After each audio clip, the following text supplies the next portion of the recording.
Salut, bienvenue sur Bulle de Passion. Aujourd'hui, on vous retrouve dans une petite vidéo pour vous faire un petit bilan de notre année jusqu'à maintenant, quoi, des 6 premiers mois de l'année. Voilà, au niveau des livres. Pour ce début d'année, on est plutôt sur un penchant. Le début d'année a été très productif. Et depuis à peu près avril, là c'est une catastrophe pour moi au niveau lecture. Je n'ai absolument pas le temps de plonger dans un livre. J'arrive à lire un petit peu par-ci par-là, mais c'est vraiment pas foufou. Les livres audio me sauvent la vie pour avancer dans la pile à lire, parce que vraiment sans ça, ce serait bien compliqué. Mais bon. J'ai quand même fait des belles lectures depuis le début de l'année et j'espère en faire d'autres d'ici la fin de l'année, je pense. J'espère surtout réussir à retrouver un rythme de lecture à peu près correct qui me permette de descendre l'entièreté des livres qui se trouvent ici. Parce qu'il y en a beaucoup qui me tentent, mais juste, j'ai pas le temps. Je n'ai pas le temps de les lire, donc c'est quand même très frustrant de ne pas pouvoir avancer dans tout ça. Pour du coup vous faire un petit point lecture en termes de nombre de livres qui ont bougé dans ma pile à lire pour ce début d'année. J'ai lu 43 livres. Livres, ça comprend les romans, les BD, les mangas. Et j'en ai abandonné 31. Donc j'ai presque abandonné autant de livres que ceux que j'ai lus. C'est pas forcément folichon quoi tout ça. Mais bon, c'est des livres qui ont disparu de la pile à lire, donc c'est plutôt pas mal. Alors, comme vous a dit Camille, petit bilan de mi-année pour la lecture. Pour ma part, ça a été un peu mitigé aussi. Janvier, février, mars, ça allait. Avril, il y a eu mes vacances, il y a eu plein de choses qu'on fait que la lecture, elle est passée un peu au second plan. Donc j'ai eu vraiment une période où j'ai bien cru que j'arrivais en panne de lecture parce qu'en fait je n'arrivais plus à lire un livre, soit je commençais, je l'abandonnais, soit je ne le lisais pas, donc vraiment un peu compliqué. Mais là, depuis fin mai, début juin, on va dire, j'arrive à retrouver un petit rythme de lecture. Donc pour l'instant je me suis fixée que à un livre parce que en fait j'en lisais plein d'affilée et au final ça va pas du tout. Donc du coup je me suis fixée un livre et j'écoute des audios, et les audios m'ont pas mal sauvé la vie aussi, un peu comme Camille. Donc pour ma part j'ai lu 33 livres en comptant les mangas, BD aussi, et j'ai abandonné 18 livres, voilà. Et ce n'est pas fini. Enfin là le but de l'année c'était de lire au moins 60 livres je crois. Donc bon, j'en suis à la moitié de l'année. Si j'en relis une trentaine jusqu'à décembre, ça devrait le faire. On y croit. Parmi tous les livres du coup que j'ai lus depuis ce début d'année, je vous en ai sélectionné 3 qui sont 3 lectures que j'ai préférées parmi toutes les lectures que j'ai pu faire, même s'il y en a plein d'autres autour que j'ai grandement aimé aussi, mais il fallait en sélectionner 3, j'en ai sélectionné 3. La première du coup c'est Spring de Flora Peoni, et c'est un livre qui est auto-édité, qui fait partie de la saga des 4 saisons. Pour la petite histoire, du coup, on va suivre une famille de circassiens qui sont 4, enfin, il y a 4 enfants dedans. Et la saga, du coup, elle est composée de 4 tomes, parce que dans chaque tome, on suit un des enfants de cette fameuse famille. Et c'est des histoires qui sont pleines de rebondissements. Voilà, on va les suivre dans leur histoire d'amour, dans leur histoire de vie. Mais il y a plein de choses autour, autres que juste du je t'aime, moi non plus. D'ailleurs, il n'y a pas du tout de je t'aime, moi non plus dans ces livres-là. C'est beaucoup plus profond que ça. Et c'est des histoires vraiment qui sont hyper prenantes, hyper touchantes, qu'on a adoré l'une comme l'autre avec Marjorie. Et voilà quoi. J'ai hâte de lire le 4e et dernier tome de cette saga. Et puis après de lire la suite, parce qu'il y en a une autre qui a été... une autre saga qui a été faite par rapport à celle-ci, donc j'ai hâte de découvrir toutes ces petites choses, mais il faudrait déjà que j'arrive à avancer dans ma pile à lire et à me remettre à lire un petit peu plus quoi. Pour ma part, la première lecture qui est sortie du lot cette année et qui a été un coup de cœur, c'est La femme de ménage de Freida McFadden aux éditions J'ai lu, puisque je l'ai en poche. Et on va suivre l'histoire de Millie, une jeune femme sans ressources qui recherche un petit travail et qui va tomber chez les Winchester et elle va devenir femme de ménage. Là, elle va être elle espère trouver une nouvelle chance pour sa nouvelle vie en fait, parce que Millie sort de prison, mais dans la maison des Winchester, il se passe des choses un peu bizarres. La maîtresse de maison est un peu instable. Et elle se retrouve enfermée dans sa chambre la nuit, donc Millie se retrouve enfermée dans sa chambre la nuit, donc un peu bizarre. Et elle va décider de mener entre guillemets un peu l'enquête, savoir ce qui se passe réellement dans cette maison. Et vraiment j'ai adoré ce roman. J'ai le second à lire et je pense qu'il sera lu là dans les mois de juin, juillet ou août, enfin dans la pile de l'été, parce que vraiment j'ai adoré ma lecture. J'espère que le tome 2 surpassera le tome 1, même si des fois les tomes 2 j'ai un peu du mal. Mais voilà, j'espère qu'il sera tout aussi bien parce que je compte bien m'acheter la suite encore et d'autres romans de Freida McFadden. J'ai déjà acheté La Psy. J'attends que la prof sorte en poche. Et après, voilà, je verrai. Mais en tout cas, j'aime beaucoup les intrigues de Freida McFadden. Comme du coup, deuxième livre que j'ai sélectionné pour ce petit top 3, on a le tome 1 d'Absolu de Margot Dessen publié chez Big Bang. C'est un livre juste incroyable aussi, voilà. C'est une saga qui me faisait de l'œil depuis très longtemps, mais j'avais jamais pris le temps de me plonger dedans. Là, il faut absolument que je me procure le tome 2 pour la continuer parce que vraiment c'est dingue. Et en gros, c'est l'histoire de jeunes qui sont envoyés dans une zone où il y a une bête, et tout un mystère qui tourne autour de cette zone. Et ces jeunes-là sont envoyés du coup dans la zone pour essayer de découvrir le mystère qui tourne autour de la bête et de la zone.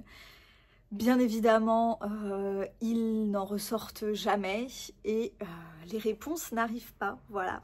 Et nous aussi, nous sommes dans le questionnement de quelle est cette chose et qu'est-ce qui se passe dans cette fameuse zone.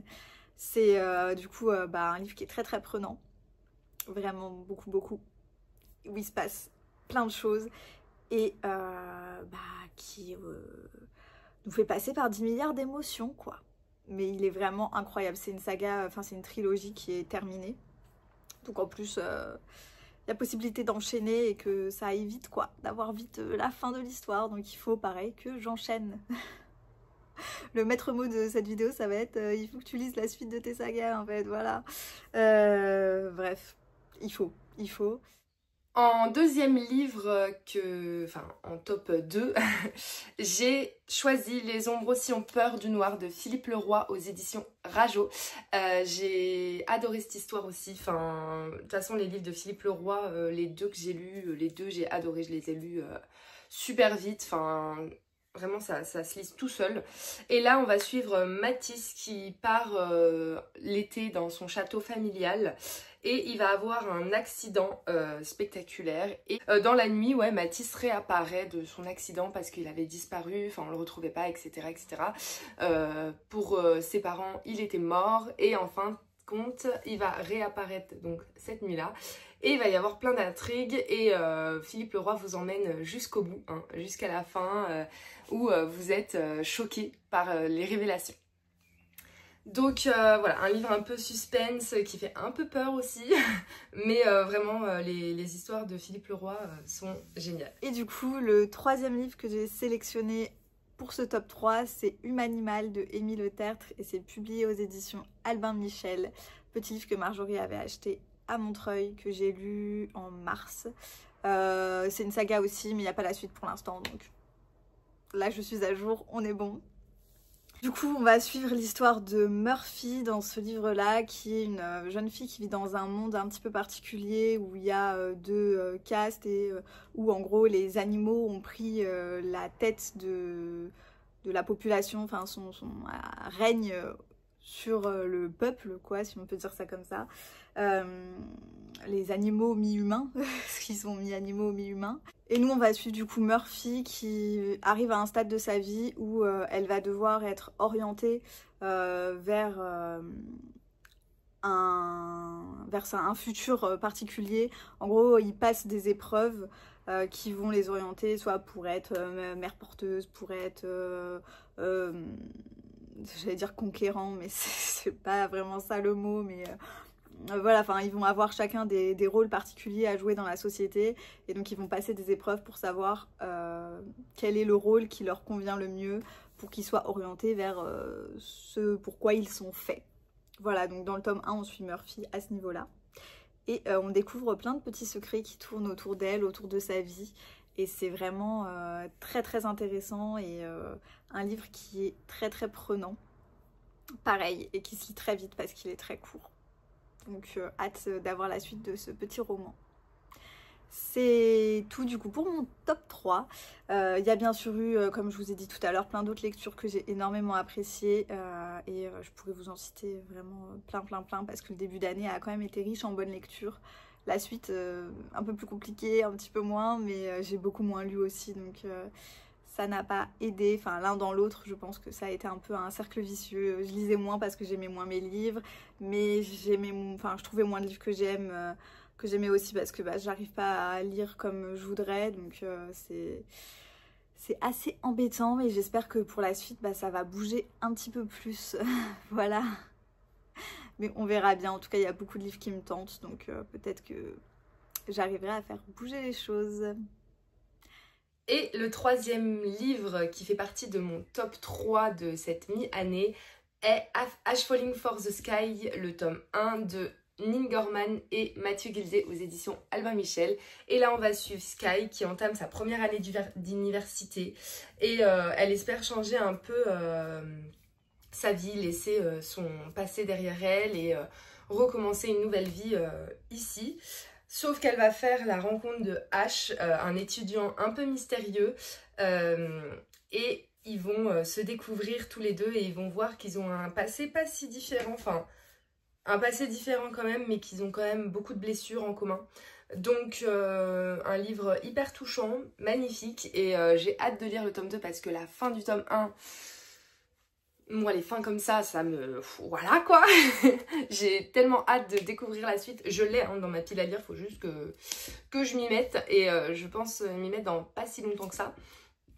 Pareil, hein, si je peux le lire dans l'été, ça serait top. Comme ça au moins, je peux enchaîner avec le dernier. Sachant que le dernier, je crois que c'est en fait l'avant Ash Falling for the Sky. Mais c'est pas grave, je verrai comment ça se passe. Je vais le lire dans les ordres de sortie. Si vous les avez lus, n'hésitez pas à me dire comment vous les avez lus vous et qu'est-ce qui pourrait changer en fait entre guillemets si on le lit dans cet ordre-là ou autre, je sais pas. Mais voilà, c'était mon top 3 à moi.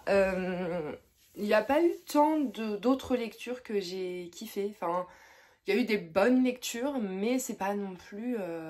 voilà, c'était pas la folie non plus cette période de l'année.